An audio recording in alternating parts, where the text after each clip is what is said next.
Now, tonight at 10:30, the royal blunder that put Sophie and Edward in the tabloid spotlight. First and foremost, though, the truth about one of the monarchy's most colourful characters, the real Edward VII.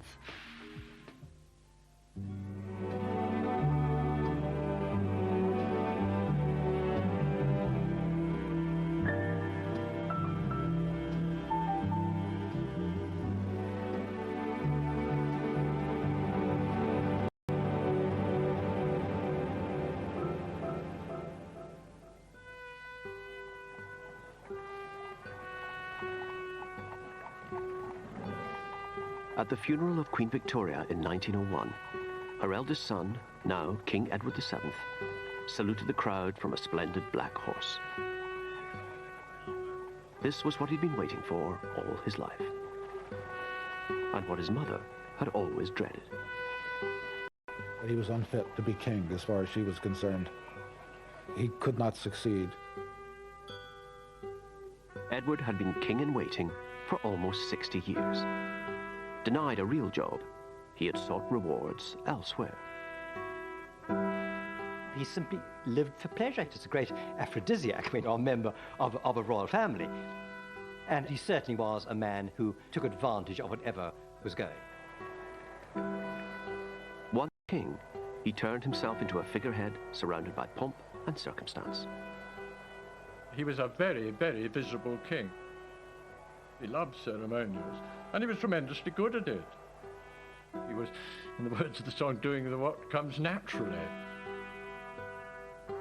But the prince who scandalized Victorian society and became a king who indulged his passion for royal pageantry turned out to be the role model for modern monarchs.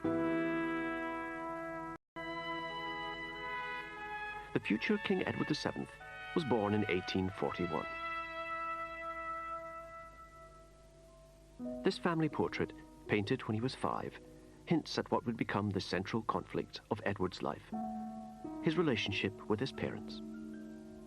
The Queen and Prince Albert looking regal, the Prince with an admonishing finger towards his heir apparent. Victoria looking out to the world, not looking at her family at all, in regal serenity. Edward carried an extraordinary burden of expectation. Victoria announced the birth of her son and heir to a relation by saying, "He is to be called Albert, and Edward is to be his second name. You will understand how fervent my prayers are to see him resemble his angelic, dearest father in every..." She and Albert certainly had a very passionate marriage. That in some way explains her relationship perhaps with her children. Sometimes the children of lovers are orphans. That's what happened to the royal children. They were somewhat excluded from the bond between their parents. Edward's isolation was increased by his parents' other mutual passion, the family business. These twin desks pushed close together like that symbolise absolutely the royal firm, the king and queen as a partnership, as a ruling partnership. Victoria's desk with her pictures on it, with all her writing implements, the knobs to call the servants. Albert's desk with his blotter, his inkstand. And they pushed their desks together and would work side by side on papers of state, on royal dispatches. For Victoria, hard work offered protection from her dark side, which she feared she had inherited from her wicked uncles. That's what she called her predecessors, the Hanoverians. Victoria believed her uncle's excesses had almost ruined the monarchy's prestige. With Albert's help, she set out to repair that damage. Central to the plan was Albert Edward, known as Bertie.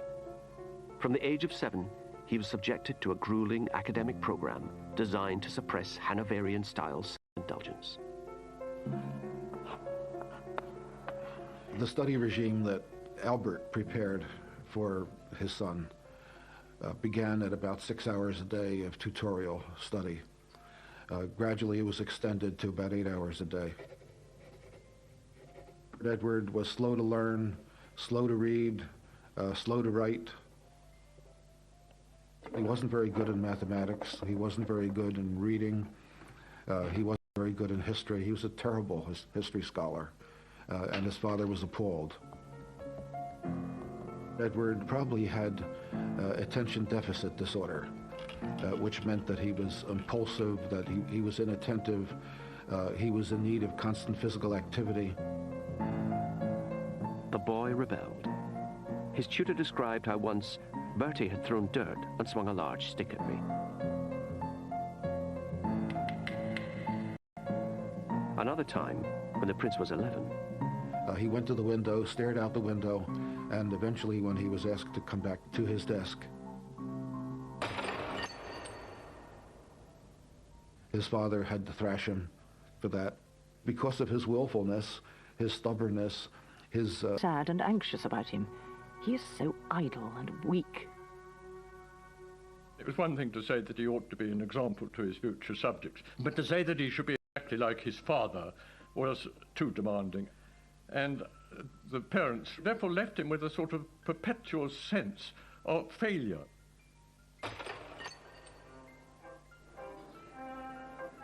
A rare break from this misery came in 1855. The 14-year-old Prince of Wales went with his parents on a state visit to the court of the Emperor and Empress of France. Now, they were exactly the kind of people that suited the temperament of the young Prince of Wales. It was unlike his own parents.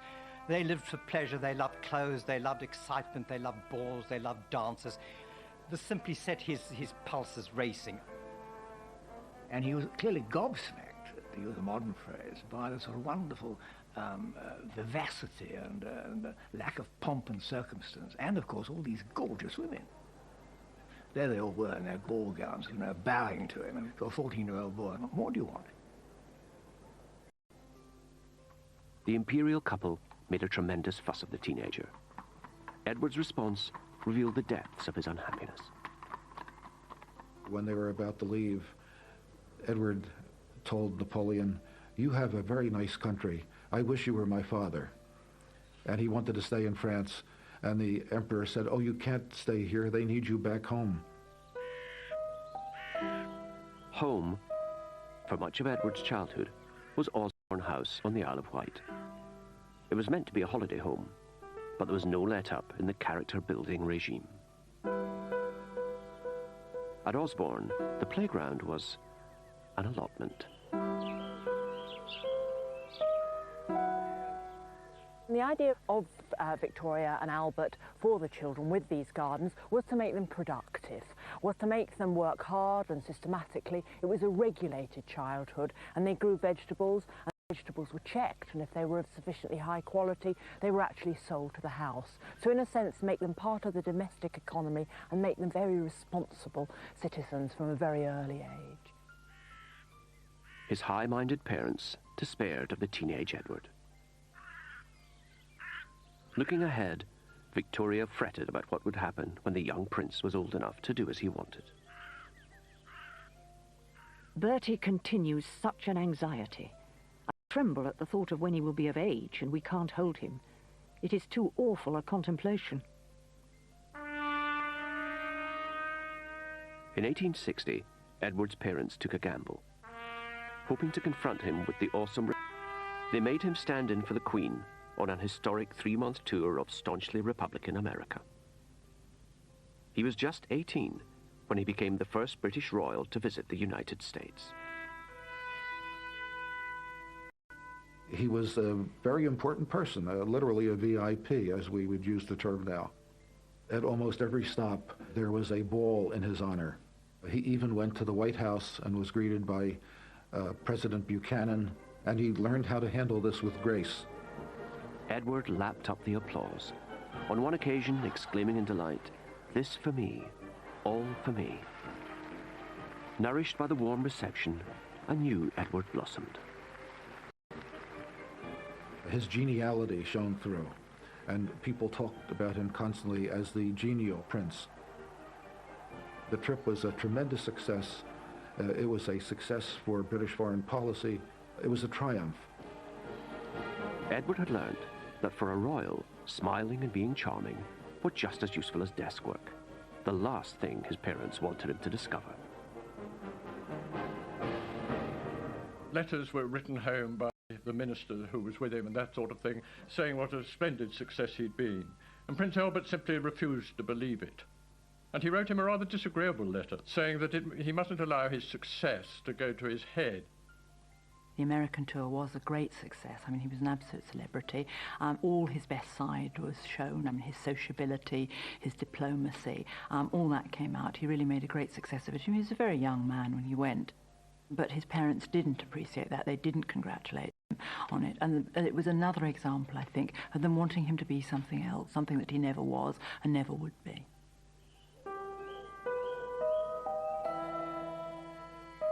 On his return, Edward was told to reapply himself to the doomed attempt to be like his father. He was now to become an intellectual. In 1861, he went up to Cambridge University. But unlike other students, he didn't take lessons in college. Instead, he was installed here at Madingley Hall and closely watched by hand-picked guardians.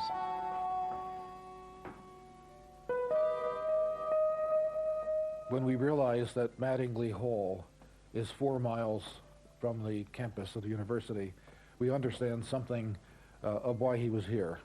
The royal family did not want him with undergraduates. They didn't want him too close to the decadent gentlemen who were students at Cambridge. But Edward invited some fellow students to Madingley. Among them was Nathaniel Rothschild, who wrote, I have received an invitation to dine at the lodge on the 28th to meet the Prince of Wales. The Prince is kept very strict and cannot even ask anyone to Madingley. He is very fond of riddles and strong cigars. If he followed the bent of his own inclination, it strikes me he would take to gambling and certainly keep away from the law lectures he is obliged to go to now. Rothschild was perceptive. When the Prince found ways of giving his miners the slip, the real Edward emerged. The temper tantrums of his younger days were over. He was learning how to enjoy himself. With his friends, he spent most of his time at play. They went out hunting, they went to the races, they played cards late into the night. He was at his heart's desire when he was with students who filled the rooms with cigar smoke. At university, Edward learned little that his parents approved of. But he did develop a gargantuan appetite for sensual pleasure.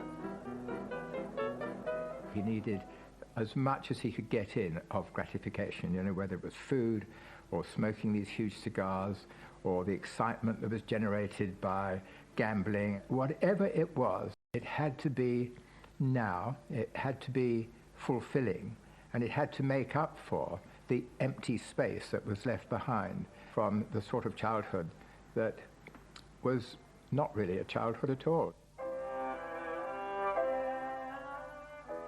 Cambridge would provide the backdrop to the greatest crisis of the Prince's life, all because of a practical joke by some of Edward's raucous new friends. They contrived to get a young lady of what I think is called easy virtue, called Nellie Clifton, to get into his bedroom one night and to stay the night with him. He was delighted by Nellie Clifton, and apparently everybody knew that Nellie was now a mistress of his.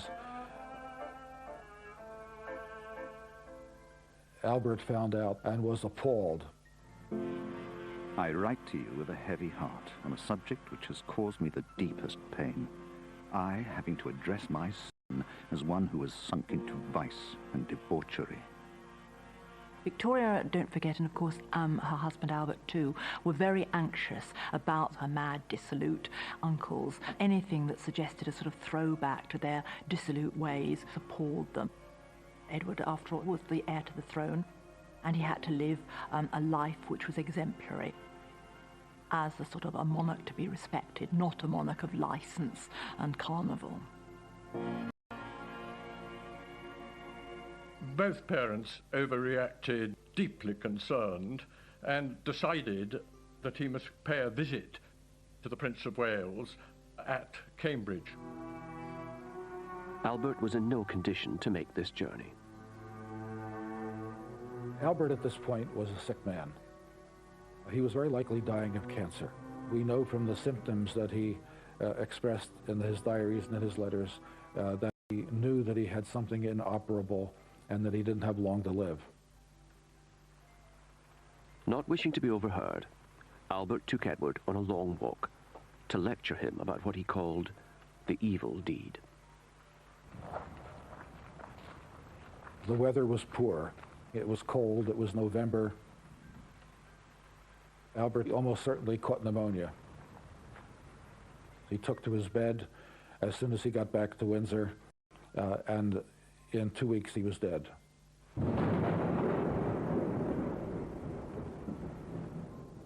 On the 23rd of December, 1861, Prince Albert was buried in the chapel at Windsor. Victoria was absolutely distraught with grief. She really felt that her life was over. She'd seen the monarchy very much by that time as a partnership. She'd not only lost an emotional partner, her helpmeet, but she'd almost so lost her sort of business partner, a working partner. And at that time, she didn't seem to take very much comfort in her children. The regretful prince wrote to a Cambridge friend about his late father, admitting, "I fear I have often given him pain by my conduct." By the time he wrote this letter, Edward had already dropped out of university. He knew that the most happy time of his life was over, that he would never be able to retrieve those years. He would have liked to have stayed longer, but he now felt that he had to take his father's place, to be the leading male member of the royal family. But Edward was in for a shock. The Queen attributed Albert's death, totally irrationally and unjustly, to the Prince of Wales. And she wrote a letter to her daughter Vicky after Prince Albert had died at the end of 1861. And she said in this letter, it was Bertie's fall, that's what she referred to the incident with Nellie Clifton as, Bertie's fall killed his father. And then she said, it's rather awful, that... Oh, that boy. I never can or shall look at him without a shudder. You've killed your father. A dreadful thing to tell a child, isn't it? And he carried the burden of patricide for the rest of his life.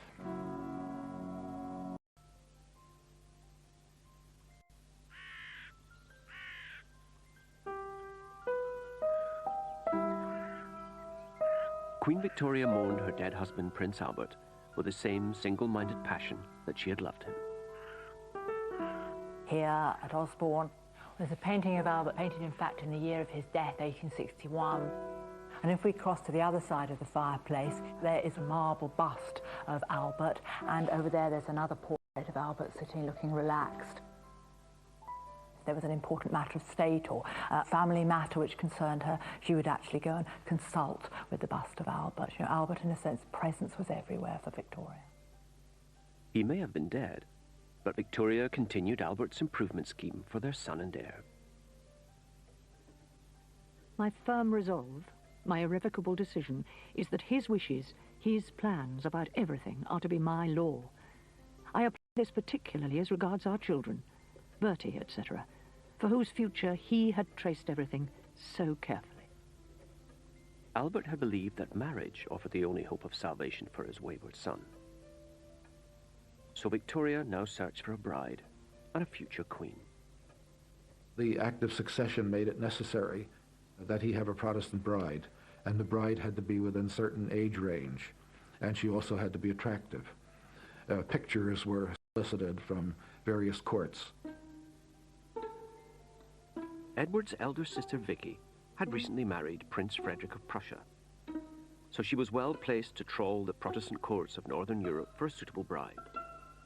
She sent her mother photos and descriptions of the leading candidates. I do not think the Princess of Hesse very pretty. She had not a fine figure, and her teeth are nearly spoiled. Princess of Wied is so odd. She talks so much and laughs so loud. Eventually, a winner was found. I never set eyes on a sweeter creature than Princess Alex. She is very healthy. This was Alexandra of Denmark. Alexandra was very young. She was 17 at most when they first targeted her, possibly even 16. She was one of the most beautiful girls in Europe, and they thought that that would perhaps be sufficient to make her attracted to the Prince of Wales.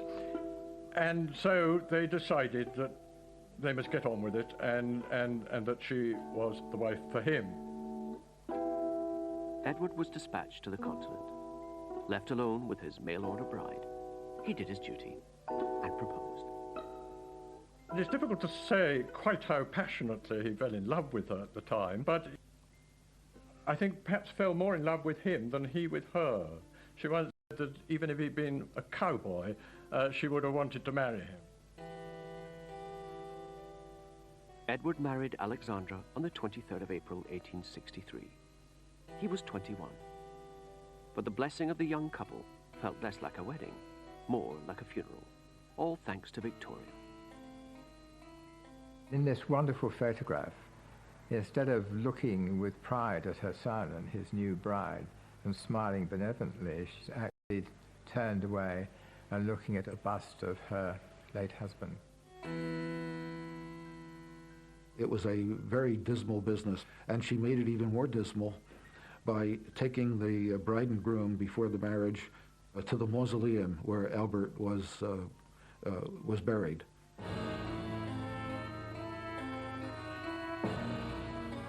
She's saying, this is the father that would have been there to bless you, and this is the father that is always there. This is the father to whom you have to live up. It is a most poignant picture.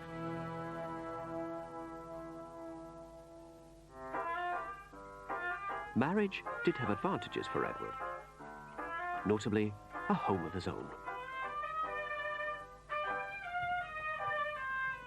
Well, this is Marlborough House in London, and this was his marital home. He moved in here in 1863, just after he married Princess Alexandra. You can see how living in a place like this must have reinforced the idea that Edward always had of his status as a prince.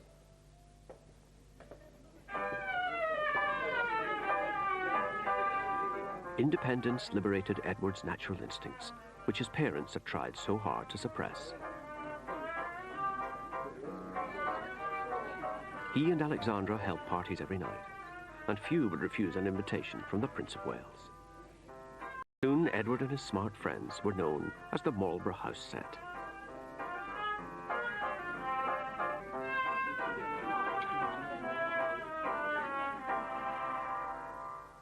He needed people, he needed social input, and he needed all the excitement and love and attention that one gets when life is just one long party.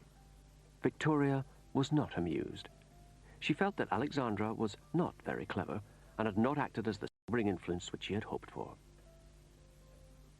I fear Bertie and Alex will be nothing but two puppets running about for show all day and night. It is regretted by everyone. The marriage worked for a time because Alexandra was liberated just as the prince was liberated by the marriage, but it ended. Years of marriage, Alexandra bore 2 children. Then during her 3rd pregnancy, she fell seriously ill.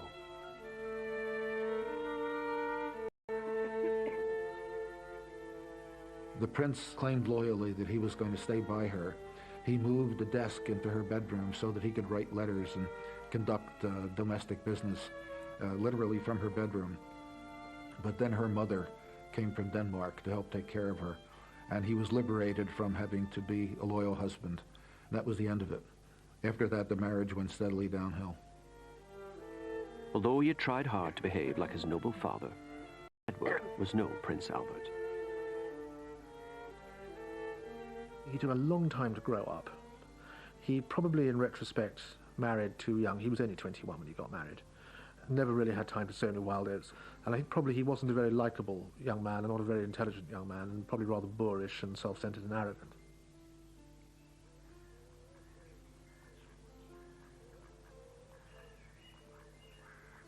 Walton Hall in Warwickshire, for centuries the seat of the Mordaunt family.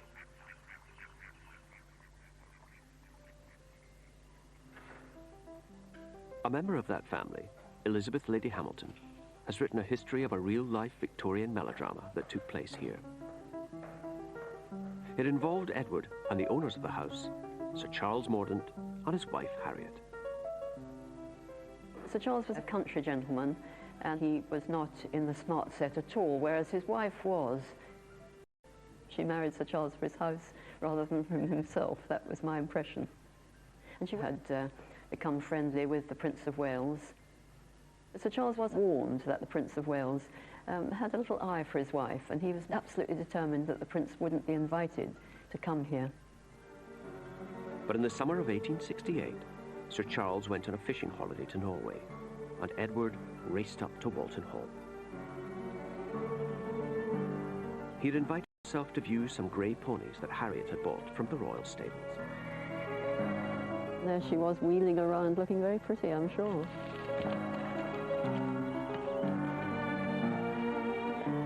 Sir Charles wasn't expected back for days. But fishing in Norway was very bad that year. It had been a heat wave, and most of the fish had been already caught. The salmon had been already caught, so he decided he'd come home to see his lovely wife. He was missing her. Sir Charles was outraged. The prince beat a retreat, leaving the irate husband to vent his anger. Afterwards, he gave orders for the ponies to be brought out. And Lady Mordaunt was brought down onto the...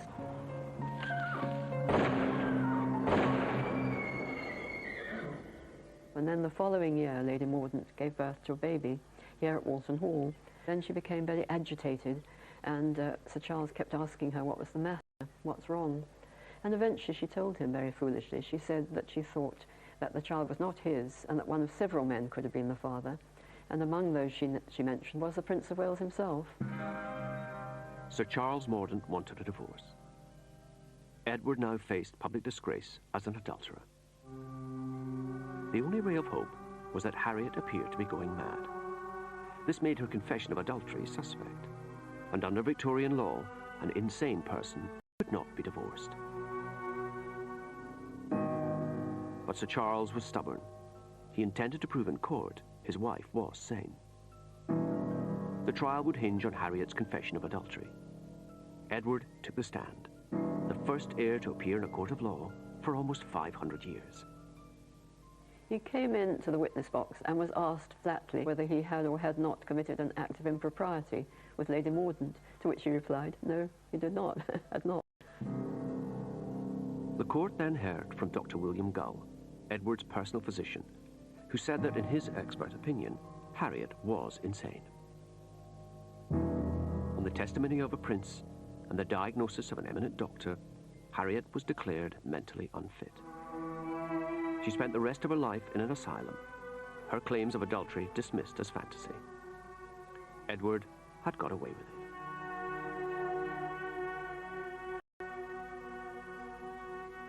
He has the opportunity, because of his very specially elevated status, to be above the normal sins that ordinary people get stuck with.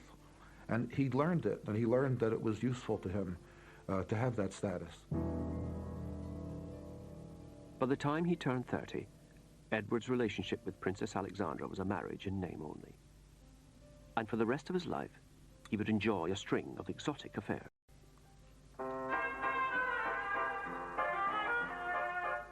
There was Lily Langtry, a model turned actress. Cora Pearl, a famous courtesan. Lady Daisy Brooke, whom he called my darling Daisy wife.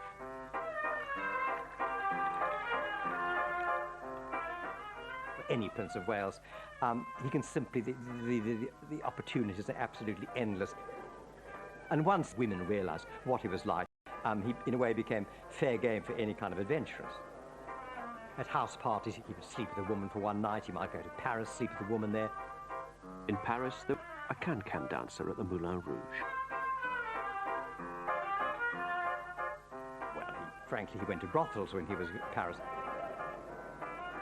This was one of the great attractions of Paris for him.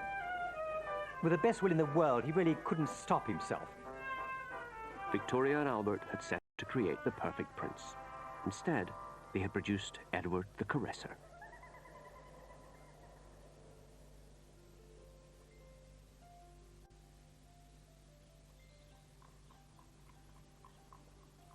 By the time he turned 30, the future King Edward VII had few illusions about what being Prince of Wales meant.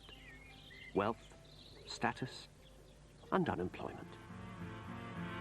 He wrote to his mother saying, "I should be very glad glad to have an opportunity to discuss the subject of some useful employment as your eldest son, and which I'm as anxious as ever to obtain. Queen Victoria was a busy monarch. She worked her way through the red boxes which contained government papers, commenting and interfering. Her late husband, Prince Albert, had helped with her workload, and even had his own key to the boxes. When Edward asked for one, Victoria replied, "You could not well have a government key, which only ministers and those immediately connected with them or with me have." The prince was impulsive, and his impulsiveness led him into indiscretion, and she realized that to give him any access to information was wrong, because he could not contain it. She wanted to keep in full control, and so she was very, very reluctant to let him see government dispatches or any Foreign Office documents or anything like that. In many ways, she fueled the fire of Edward's rather unemployed youth style of life, because he wasn't seen to have a role in it. It must have been very frustrating and somewhat humiliating.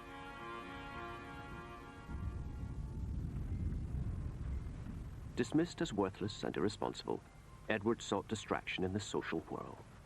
And as Prince of Wales, there were plenty of people willing to amuse him.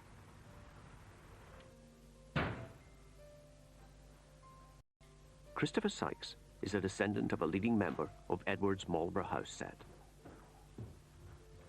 It's rather lucky that great-great-uncle Christopher left us this fantastic legacy in the form of these wonderful photograph albums, which really chart his social life.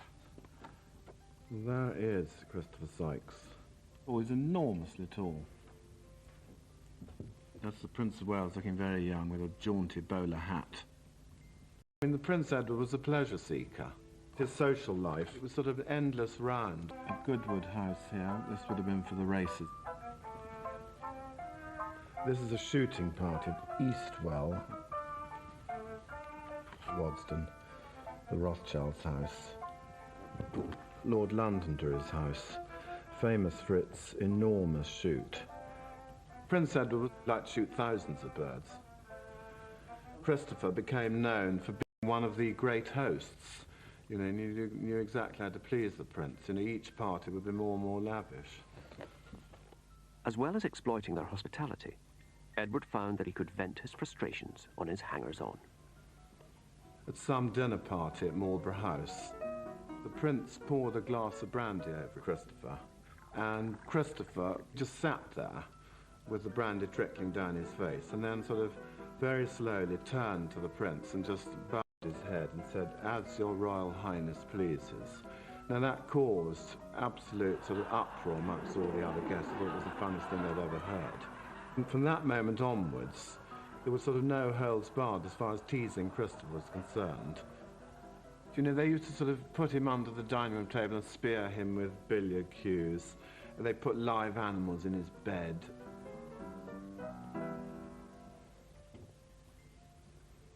Well, he was a bit of a bully, Edward. He enjoyed having the power over people.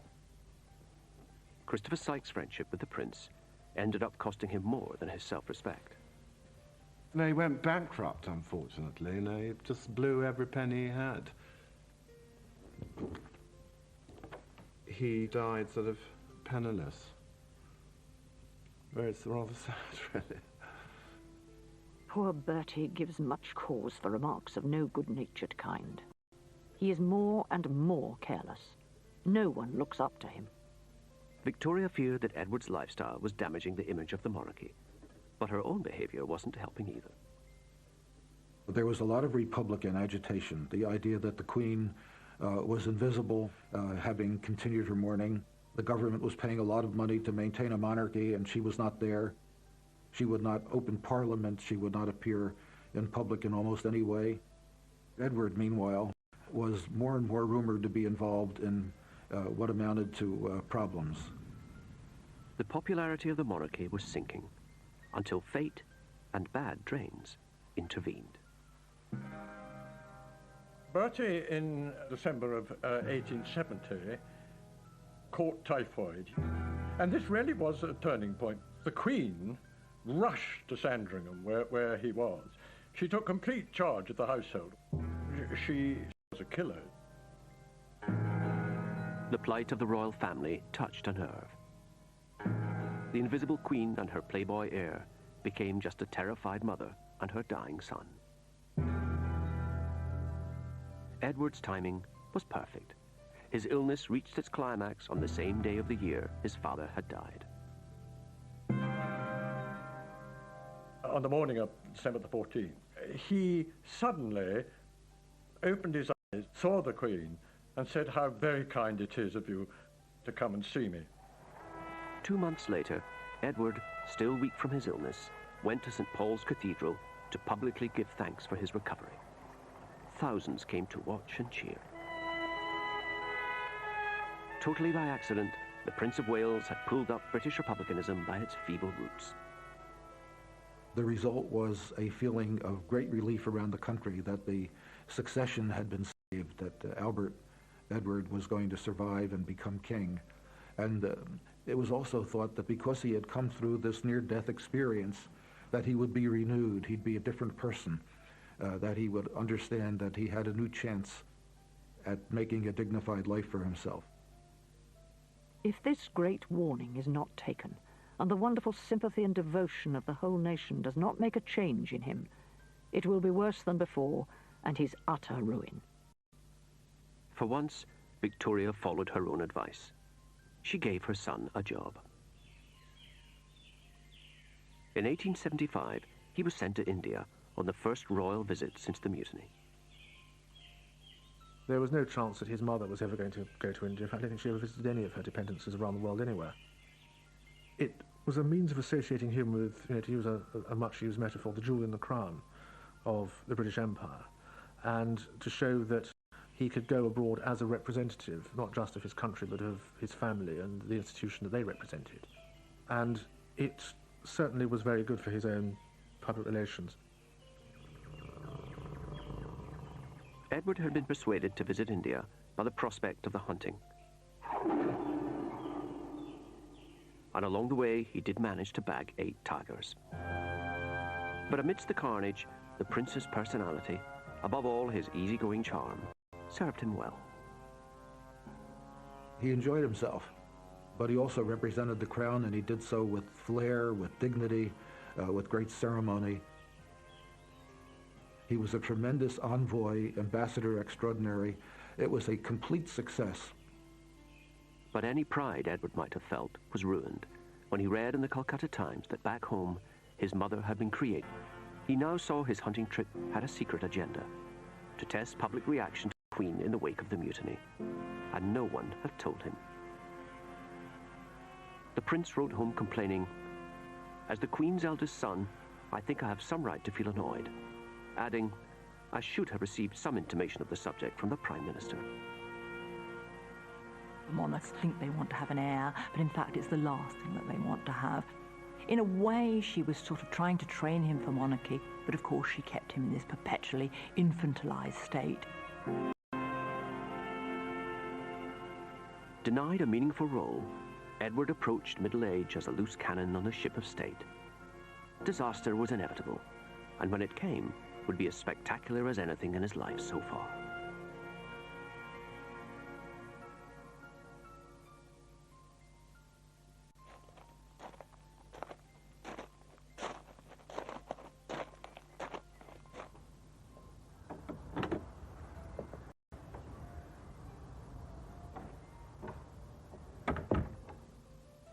This is Tranby Croft. It was, I suppose, the stately home of a family called Wilson, who made a lot of money in shipbuilding. The disparaging term, I suppose, was nouveau riche. And Mrs. Wilson wanted to get into society. And the way to get into society was, indeed, to become a friend of the Prince of Wales. Edward came to stay at Tranby Croft in September 1890, during the Doncaster races. And it was here that his playboy lifestyle reached its climax, triggered by the scandalous behavior of one of Edward's favorite cronies, William Gordon Cumming. This is the room where the famous scandal took place. Having had a lovely day at the races, having had a splendid meal and everything else, the Prince of Wales turned round and said, "And now we will play cards." And the cards he wanted above all else, because he was addicted to it, was this illegal one of baccarat. Baccarat gambling was illegal because this was a game of pure chance.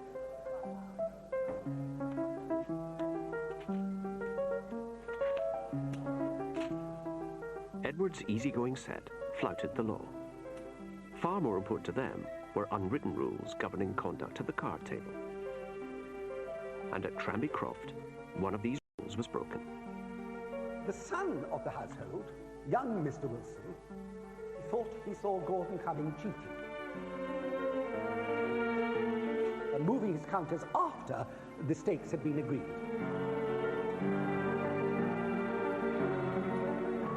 And gradually... For cheats was exposure. But they couldn't expose Gordon Cumming without revealing that the heir to the throne had sat in on an illegal card game. So Edward told his friends to deal with the cheat as quietly as possible.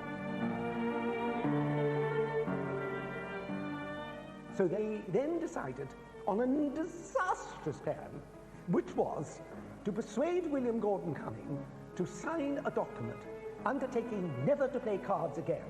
And if he did that, then they wouldn't tell anybody and nobody would be prosecuted. Although Gordon Cumming denied he had cheated, he signed, saying that he was doing so to protect the prince from public scandal.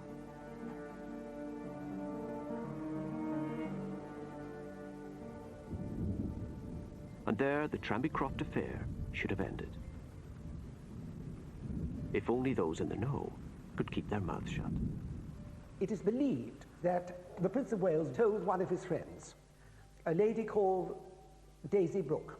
Now, Daisy Brooke's nickname gives her away. She was known as the Babbling Brook. Soon, the whole of London was talking about nothing else. Now the secret was out. Gordon Cumming had to defend his reputation, so he sued his accusers for slander. Although not a defendant, Edward was summoned as a key witness. This was very embarrassing. Age 50, he would be in court again. Queen Victoria was dismayed. It is a fearful humiliation to see the future king of this country dragged, and for the second time, through the dirt in a court of justice. A terrible humiliation. Edward was furious. He felt Gordon Cumming had no right to wash his dirty linen in public, and so risked damaging the reputation of a royal prince. He called the trial unnecessary and abominable. Barrister Peter Clark is a descendant of Gordon Cumming's lawyer and has made a study of the Tranby Croft case. The opening day of the trial, the court would have had a very strange look. Lord Coleridge presiding. This was something that was going to be done in the full glare of the Lord Chief Justice's court in the Strand. The heir to the throne sat next to Lord Coleridge on the bench. Edward would remain on the bench throughout. Here he was well placed to influence proceedings and undermine Gordon Cumming. From the contemporary sketches, he has a rather amused expression on his face as he's sitting on the bench, knowing that he's the centre of the way about what's going on. The jury would be in approximately this position and looking straight across at the Prince of Wales as they heard every bit of evidence. The jurors would have been surprised and in awe of the heir to the throne being within feet of them. When he was asked his opinion, Edward didn't hesitate. The juror stood up and asked the Prince of Wales, "What was your Royal Highness's opinion at the time as to the charges made against Sir William Gordon Cumming?" And the Prince of Wales turned to his side to face the juror. The charges appeared to be so unanimous that it was the proper course. No other course was open to me than to believe them. The case was now effectively closed. The jury's verdict went against Gordon Cumming. Plainly, their verdict had been affected by the Prince of Wales's evidence. Gordon Cumming faced social death. Edward's dignity had been wounded, but not fatally. The whole Tranby scandal affected him tremendously, because again, here he was in court, and to the world revealed the fact that there he was gambling for money. It seemed to underline what his mother had all along been saying, that he was feckless, that he lived for pleasure, that he was indiscreet. And it was sobering, and coming late in life, when he really, people thought he should have been too old to be leading that kind of life anymore, it did have a certain effect on him, definitely. After Tranby Croft, Edward finally graduated from adolescence into adulthood, just in the nick of time. By the 1890s, he's 50. He is aware that his mother, being in her 70s, can't go on forever.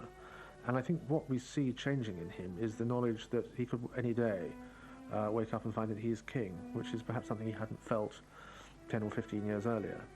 And I think to an extent he kept slightly more careful company after that. A sign of Edward's maturity was his new mistress, a society lady, Alice Keppel. Like her direct descendant, Camilla Parker Bowles, Alice would become the long-term companion of the Prince of Wales. She was, like all his mistresses, very beautiful woman, a very well-dressed woman, the kind of voluptuous sort of woman that he liked. The relationship is different from the early women. She was nobody's fool, Alice Keppel, and she knew how to handle him. She knew how to handle his very, very short temper. As he got older, so he became more short-tempered, more gruff, and she served as a kind of liaison between him and... Alice's astuteness was essential to the older Edward, because he had finally become a player on the political stage. His mother still kept him in the dark, so he had sought illumination from other sources. Marlborough House was the pinnacle of British society in the late 19th century. Anybody who got an invitation to come to dinner here had arrived. And whenever his smart friends came here, they would be talking about politics, because that's what they did for a living. This is where he would ply them with a drink, take them to dinner, and find out what was going on in the world. And where he would acquire what he thought was the level of knowledge and understanding of current affairs that someone in his position ought to have. It became a sort of fetish for him. It became a way of getting his own back on his mother. If you're going to stop me doing this officially, I'm going to do it unofficially. And because of my popularity in society and my magnetism over these people, they will come to me and they will tell me these things, whether you like it or not. Edward's informal intelligence network spread far and wide throughout Europe, which he frequently visited. The Europe that he grew up in, as Prince of Wales, was run by about 400 or 500 families. They were the chancellors, they were the foreign ministers, they were the ambassadors, they were the generals, they were the chiefs of staff, they were even the archbishops in all these continental countries. And if you were at the top of that pyramid, you'd function not through papers and archives, but through this unique nexus of links which he had as the leader of European society. Edward became known as the Uncle of Europe, and a frequent topic of conversation at his dinner table was the aggressive behavior of one of his nephews, the German Emperor Kaiser Wilhelm. The Kaiser was always banging on about being an emperor. There was all this bombast, always this show. But total unpredictability. He did perfectly calm and peaceful for a month or two at a time, and then suddenly something would get hold of him, and he'd make some great undramatic, bombastic, arrogant speech, which would set the whole of Europe twittering. They'd say, good God, what's Germany going to do now?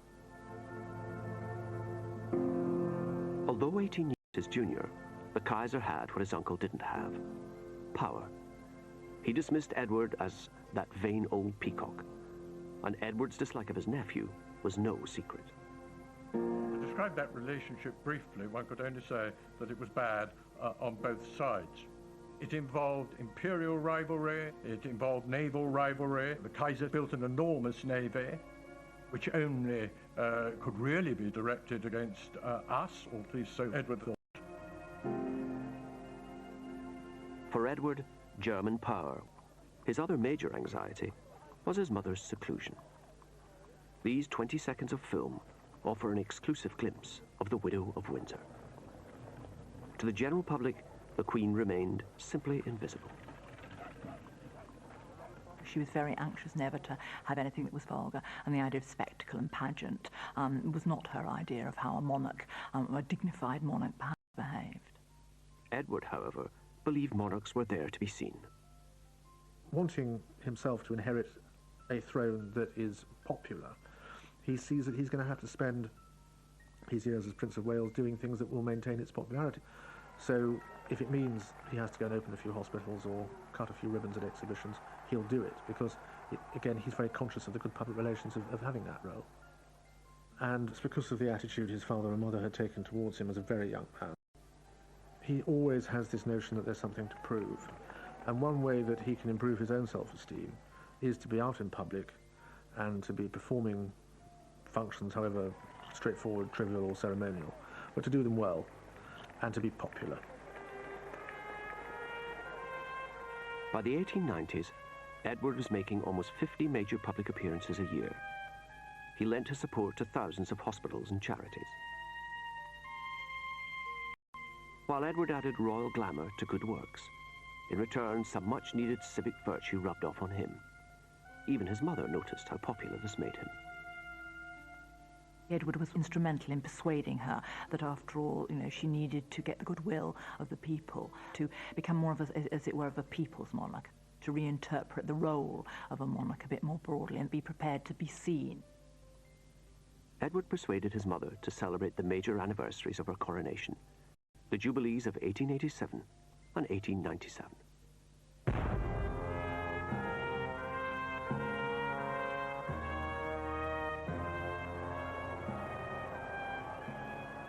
The impresario of the Jubilees was Edward. He relished this chance to indulge his passion for dressing up and showing off.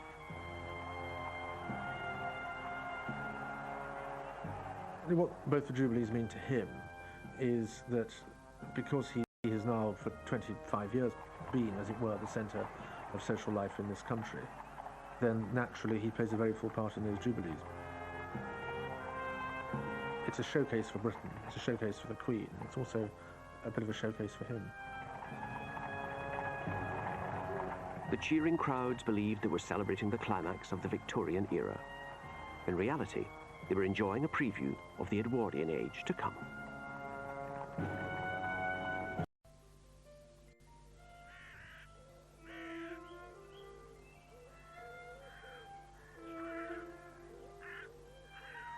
In late January 1901, an important message left Osborne House on the Isle of Wight. It bore the news Prince Edward had waited for all his adult life. The message was from Sir James Reed, Queen Victoria's doctor. His diary records what he said.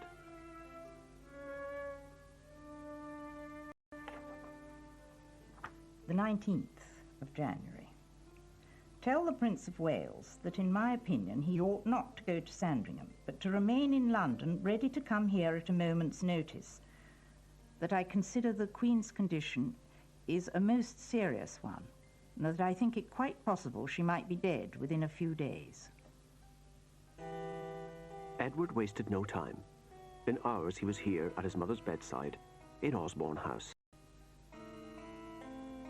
In the evening, I took the Prince of Wales to see the Queen and to speak to her. After the Prince of Wales left, the Queen took my hand and repeatedly kissed it. She evidently, in her semi-conscious state, did not realize the Prince had gone and thought it was his hand she was kissing. Victoria's dying thoughts reflected her lifelong anxiety about the succession, as Reed's diary reveals. She looked in my face and said, I should like to live a little longer, as I have still a few things to settle. I have arranged most things, but there are still some left, and I want to live a little longer.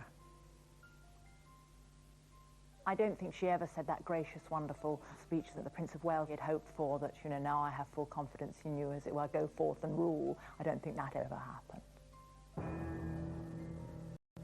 Edward's last moment with his mother was typical of their difficult relationship. It was spoiled by the presence of his arch-rival, both personally and politically, Kaiser Wilhelm. Prince Edward did not want the Kaiser to come. None of the royal children wanted the Kaiser to come, but he professed a great love for his grandmother. He insisted that he wanted to be there, and he came. 22nd of January. The Queen is sinking. I had for the last hour been kneeling at her right side, supporting her in a semi-upright position, helped by the Kaiser, who knelt on the opposite side of the bed. The Prince of Wales was sitting behind me at the end. All the rest were round about. Her pulse kept beating well till the end, to close her eyes.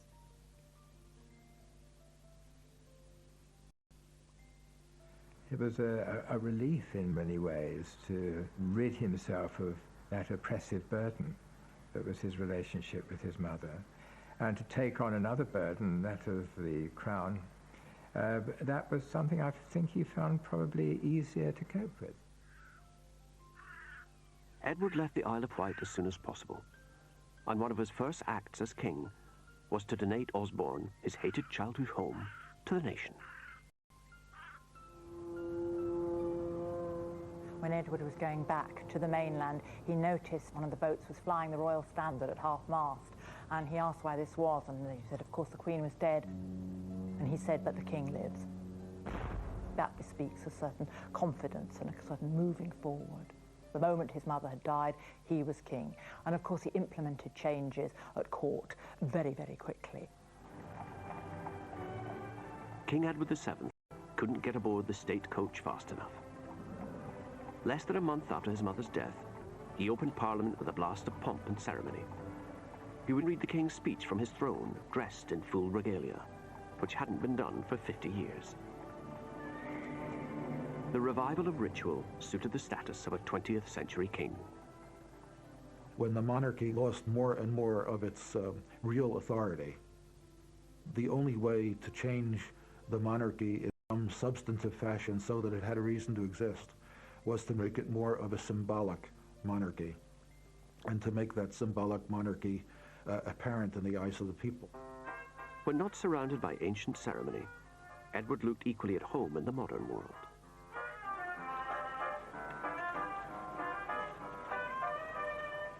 And he was always interested in new fads and fancies. He was for every one of them. He learned how to ride a bicycle, for example, because it was a new fad. He took up golf briefly. Edward always liked new things.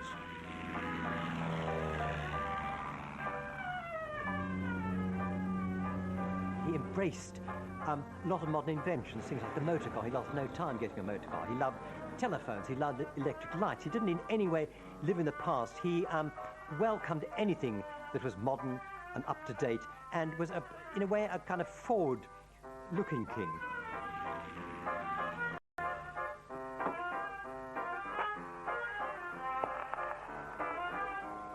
It was the beginning of a new century. Edward was determined it was going to be a new form of monarchy, very much the end of a Victorian era and the beginning of an Edwardian one, that long Edwardian summer, which ended, of course, in the First World War. But he played a central role in forging the alliances which would fight it. He sees the role of the monarch in a not entirely logical way. While I think he will recognise that he had to act on the advice of the Prime Minister, there are certain areas in which he is passionately interested. I'm thinking particularly of foreign affairs, where if he has a view, he will make that view known, and he will expect his view to be taken seriously. And it was a difficult time for everybody as a result. The king feared his bumptious nephew, the Kaiser, might lead Germany to war with France, a country Edward visited devotedly every year, but which few in Britain seemed to care for. France was what we might call the traditional enemy. We fought the French in the 18th century, we fought the French in the Revolutionary Wars, we fought with Napoleon. There was a long, long tradition of enmity. The Prime Minister, Arthur Balfour's solution was to sit on the fence and let these two titans slug it out, a policy called splendid isolation. The king hadn't been sympathetic to splendid isolation. He had this great love of France. He didn't like his nephew, the Kaiser. He saw the French as a natural ally against a ruler that he, and a country and a culture that he regarded as deeply antipathetic. So Edward set out to redraw the political landscape. The uncle of Europe would show Britain and France that they could be allies. For help, he turned to a Portuguese diplomat, the Marquis de Sovaral. He was nicknamed the Blue Monkey. He was really the darling of Edwardian society. Everybody knew him, very good looking in a sort of rather tough way, but immense charm. He was the one man with whom Edward, when king, shared all his secrets, including the great one of all. March the 1st, 1903, he gets his friend Soveral, comes to Buckingham Palace. And the king said to Soveral, look, I have to make, release time, the moment's come, to make a highly important political visit to the French president. But then he goes on to say, nobody here knows a thing about it. I haven't told the Prime Minister, I haven't told the Foreign Secretary, I haven't told my wife. This is between you and I for the time being. Now, you simply drive a coach and horses through the British Constitution by planning a highly important political trip without telling a Prime Minister, or Foreign Minister, or anybody else. Just your chums, the Portuguese, and Marquis de Soveral. Soveral arranged for Edward to be invited on an official visit to Portugal. But the Foreign Office, the Prime Minister at the time, had no interest in doing this.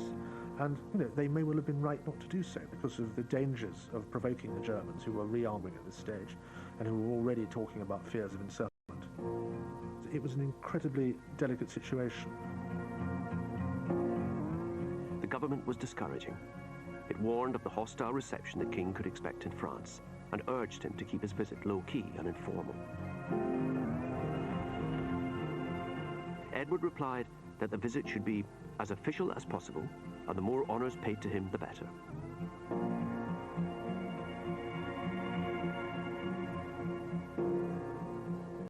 The stakes were high, the risks enormous. When he entered Paris, there was a medium-sized crowd, but you would hear some anti-British shouts. Edward turned on the charm. This was, after all, his home away from home. He made a visit to the town hall. He gave his little speech saying, "Thank you for your welcome, and this city, où je trouve toujours comme chez moi, where I always feel at home." And this phrase went round Paris like a streak of fire. Everybody's muttering, "What happened? Chez moi, chez moi, chez moi." This is what the king said. With this wonderful charm he had, he wooed the crowds and won them over.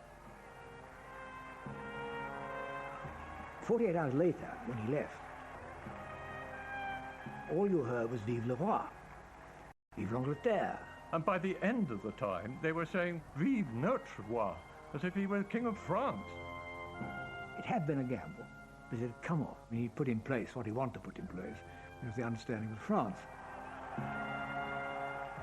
Within a year, the Entente Cordiale was signed, a treaty which guaranteed Britain and France wouldn't fight each other. Edward hoped this alliance would contain Germany and so secure peace in Europe.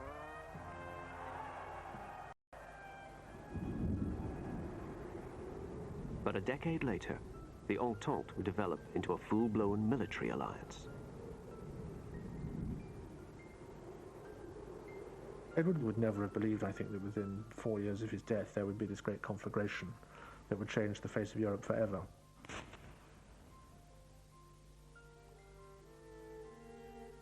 Edward's impact on domestic politics was minimal. By the time he came to the throne, the country was run by politicians. From 1905, the government was liberal and intent on radical social change. He knew that if Parliament were better off trying to do it, and he had a very realistic view of what a monarch could achieve.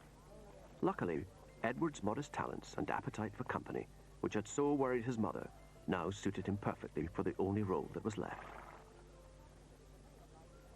In his short reign of 9 years, he pioneered the style of a modern monarch, a dignified figurehead, with a popular touch. Edward VII was the most visible monarch that there had been. He was seen everywhere on the racecourses, Henley, Cowes. He genuinely enjoyed doing it. Almost one of the most important aspects of his life was as a great showman, as dressing well, as being the king, as being somebody really important, somebody very stylish. I think he loved every minute of it. It's all very easy to paint him as a man who was interested in shooting, in sleeping with actresses who were not his wife, and in playing baccarat. And, you know, you can make that caricature of him as a pretty useless, idle man who, for a few years, happened to be King of England at a time when actually it was politicians who were running it. But I think there was much more to him than that. When, after years of waiting, he got his chance to be king, he did it very well. By 1910, Edward's appetites had caught up with him. Aged 69, his health had collapsed. As Dr. Reed's diary recorded, At 10, saw the king. His Majesty seemed to me worse. Went away and came back at 12. Saw the king repeatedly. At 5, the Queen arrived from the continent. but even at the end, Edward dodged the respectability he'd spent a lifetime evading. Queen Alexandra wasn't the only woman at the king's bedside. His mistress, Alice Keppel, insisted on being admitted to say her last goodbye.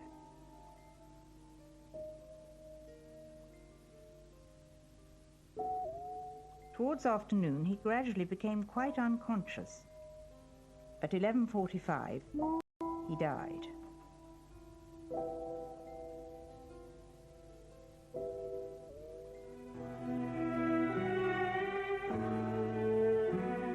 Find out more about Edward VII on the Real Lives website at channel4.com/plus.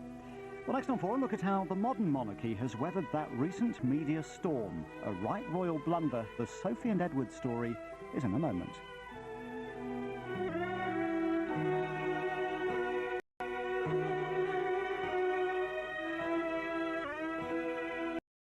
These twin deaths pushed close together like that symbolise absolutely the royal firm, the king and queen as a partnership, as a ruling partnership. Victoria's death with her pictures on it, with all her writing implements, the knobs to call the servants. Albert's death with his blotter, his inkstand. And they pushed their desks together and would work side by side on papers of state, on royal dispatches. For Victoria, hard work offered protection from her dark side, which she feared she had inherited from her wicked uncles. That's what she called her predecessors, the Hanoverians. Victoria believed her uncle's excesses had almost ruined the monarchy's prestige. With Albert's help, she set out to repair that damage. Central to the plan was Albert Edward, known as Bertie.